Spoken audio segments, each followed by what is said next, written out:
Hello again, you guys, it's Carly from the Poetry of Nice, and I have my weekly sales update video for you all. So this is going to be the week July 20th through to the 26th, and it's going to be sales for Poshmark and eBay. No Etsy this week, unfortunately. However, the week that I am sort of living now, if you like, it's the 29th of July as I'm recording this. I've had two pretty decent Etsy sales, so I'm excited to share those with you next week. But anyway, none for the week that I'm going to show you. And so I had a total of 21 sales this week, which is, it's okay, but for, mid to late July, not too bad at all, because this is historically kind of the time of the summer slowdown, if you like. So what I'll do is, just like every week, I will take you through each and every item. I'll let you know where I picked it up, how much I paid for it, how much it sold for, and I'll try and give you an idea of how long it was listed for. And at the end of the video, I'll give you all of my numbers so you can see exactly how much I made this week. All right, here we go. So Poshmark, we've had 5 Poshmark sales this week. Again, it's slow on Poshmark for me. I'm thinking summer slowdown. It's fine, whatever. I'm just going to keep listing and kind of preparing one way or another for like third and fourth quarter, and cross my fingers that those times will kind of be as fruitful as they have been in prior years. Okay, here we go. Morel hiking boots. I have sold some, or they're more like hiking shoes, right? They were the brindle model. They said that kind of inside with the label and the size and all that good stuff. They were leather, but these only sold for 22, and they've been listed for a good long while, probably about 8 or 9 months right now. I have sold like the high top hiking boots by the same brand, and they have done fantastic, sort of more in the $50 to $60 range, but this particular model just not so much. Here's a close-up of the logo in case you are wondering, and I picked these up at a yard sale, and I wouldn't have paid more than $1 or $2 for these. All right, next one. Rachel Zoe, I think that's how you say it, not Zoe, Rachel Zoe, blush pink and coral snake print cami top. So this was a recent find from a thrift store. It was like a big 50% off thrift haul that I did, huge haul. And I wasn't too sure about this. This is definitely the lower end version of this brand. You can tell that because of the label, I believe, like with all the different sizes and things like that. The more exclusive one has a much sort of neater label, if you like. But this sold for $17, and it sold fairly quickly, really, in my opinion, sort of 2 months or so of being listed, $17, and that's fine. That wasn't too bad at all, and I think I paid about $2 or $3 for it. So tank tops are pretty cheap where I thrift. All right, Livy, this was a new one to me. I'll show you the logo for that as well. It is a Lane Bryant, sort of under the same umbrella, but it's their activewear line. That's what it looks like, but these felt like such quality, and they were size 22 to 24, which is why I grabbed them. I paid $2 for these. And yeah, they sold quickly. They sold in less than a week, probably in about 3 or 4 days actually, and they sold for $18 on a best offer, so not too bad. J. Crew yellow pom-pom top. This only cost me $2 in a thrift store as well, and it sold for $18. I love the kind of sunshine yellow. It was really, really cute and kind of like folky to me with that square neckline and the pom-poms. I probably could have used the word folk in my title looking at it now, but never mind. Hindsight 2020, right? And okay, it sold for $18. Now this was listed for about 6 months, so a bit of a longer tail item.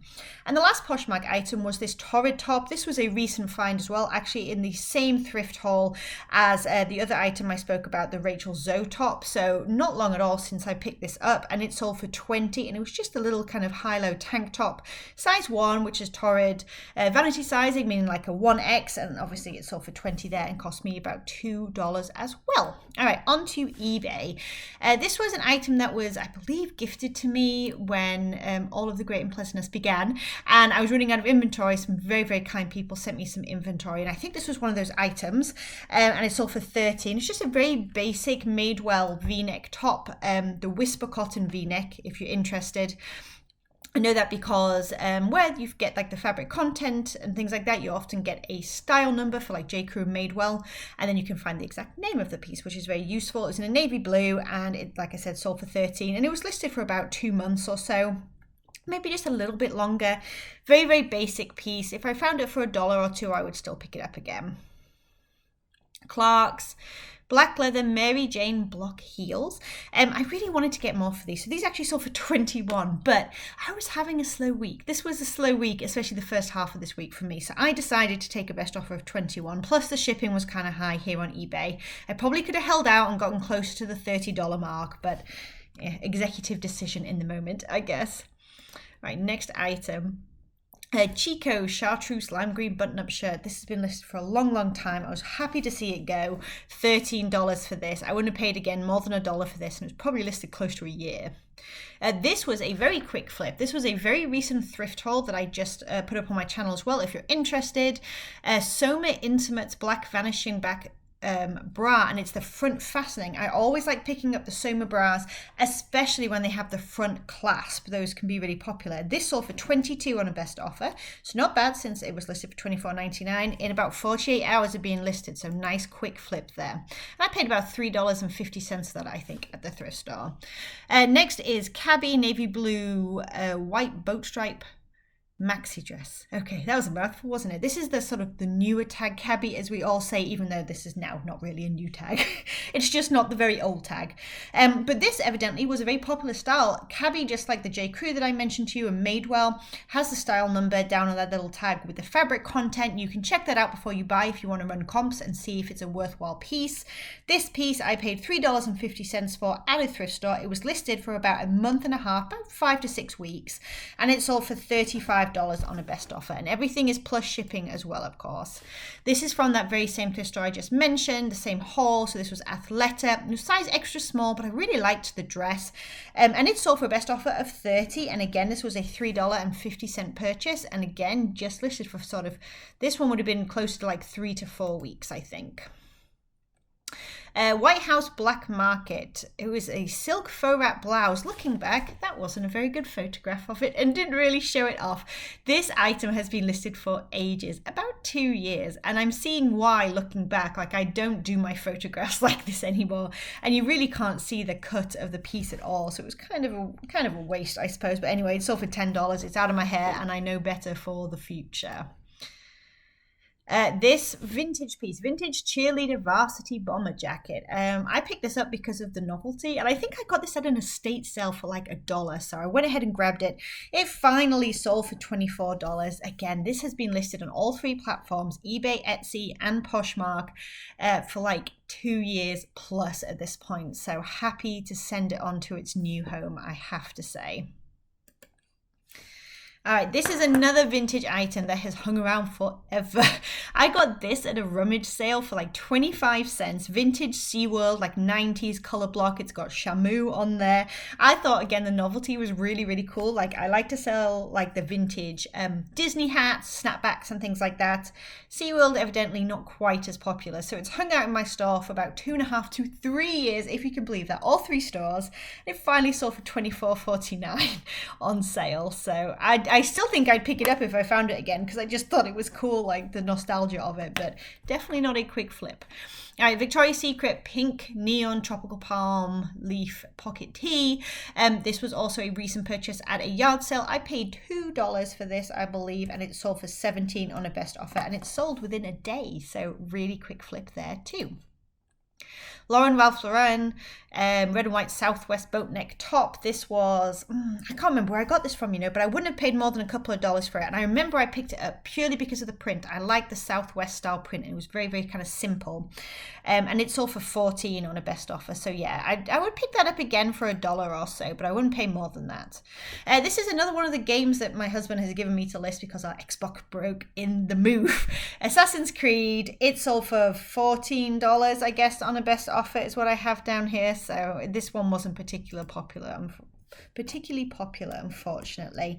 Oh no, that was $16 for that. This Fabletics sold for $15 on a best offer, and this was another item that was very kindly gifted to me for reselling, so that I had some inventory to keep going with, listed for about 3 months. I should say as well that Assassin's Creed, that was only listed for about 2 days as well, so again, if you find it at a yard sale for $1, pick it up. All right, Victoria's Secret leopard print bra. I bought this at a yard sale not long ago. It was listed for about 2 weeks, sold for best offer of $20. I picked it up because of the animal print, which is very popular, and the fact that it was strapless and it was the miraculous padded bra. You can actually look at the label, like where you find the sizing and stuff, and you'll find the actual name of the piece, so you can see kind of like right there on the right hand side.